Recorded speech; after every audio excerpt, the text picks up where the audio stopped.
અમે ચૂંટણીની અંદર અત્યારે પાછળ છે 1000 વોટે અને લોકો જે ચુકાદો આપ્યો છે અમે સ્વીકારીએ છીએ અને આગામી સમયમાં આનું અમે સમીક્ષા કરશું કે ક્યાં અમારી ખામી રહી ગઈ. ગુલાબજી, પહેલેથી એવું લાગતું હતું કે ભાભરમાં ક્યાંક મત ઓછા મળશે ભાભર વિસ્તારમાં? નહીં, જે રીતે શરૂઆતથી જ આગળ હતા અને ભાભરની અંદર જે અમારી ગણતરી કરતાં થોડાક ભાજપને વધુ વોટ મળ્યા છે અને બાકી તો દરેક જગ્યાએ ખૂબ સરસ ખેલ બગાડ્યો એવું માનો તમે? ભાભરમાં ભૂલ શું થઈ સાહેબ? દેખો, નોટા અને અલગ અલગ જે છે એના પણ ખૂબ અહીંયા 10,000 કરતાં ઉપર વોટ ગયા છે.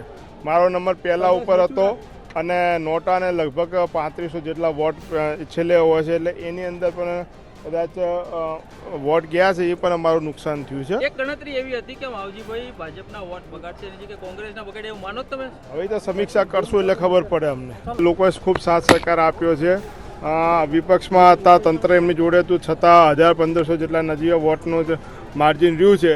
એટલે એમાં ભાભરે સાથ આપ્યો, વાવ સોયગામે ઘણો સાથ આપ્યો છે. બધાનો આભાર માનું છું. આપના માધ્યમથી વાવ સોયગામ ભાભરની જનતાનો આભાર માનું. અમે ચૂંટણીની અંદર અત્યારે પાછળ છે 1000 વોટે અને લોકો જે ચુકાદો આપ્યો છે અમે સ્વીકારીએ છીએ અને આગામી સમયમાં આનું અમે સમીક્ષા કરશું કે ક્યાં અમારી ખામી રહી ગઈ.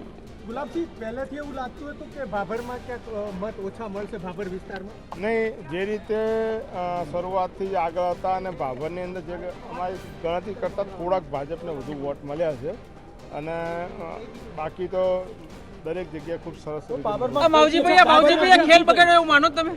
ભાભરમાં ભૂલ શું થઈ સાહેબ? દેખો, નોટા અને અલગ અલગ જે છે એના પણ ખૂબ અહીંયા 10,000 કરતાં ઉપર વોટ ગયા છે. મારો નંબર પહેલાં ઉપર હતો અને નોટાને લગભગ 3500 જેટલા વોટ છેલ્લે હોય છે, એટલે એની અંદર પણ કદાચ વોટ ગયા છે, એ પણ અમારું નુકસાન થયું છે. એક ગણતરી એવી હતી કે માવજીભાઈ ભાજપના વોટ બગાડશે એની જગ્યાએ કોંગ્રેસના બગાડે એવું માનો તમે? હવે તો સમીક્ષા કરશું એટલે ખબર પડે અમને. લોકોએ ખૂબ સાથ સહકાર આપ્યો છે. વિપક્ષમાં હતા, તંત્ર એમની જોડે હતું, છતાં 1000-1500 જેટલા નજીવા વોટનું જ માર્જિન રહ્યું છે. એટલે એમાં ભાભરે સાથ આપ્યો, વાવ સોયગામે ઘણો સાથ આપ્યો છે. બધાનો આભાર માનું છું. આપના માધ્યમથી વાવ સોયગામ ભાભરની જનતાનો આભાર માનું.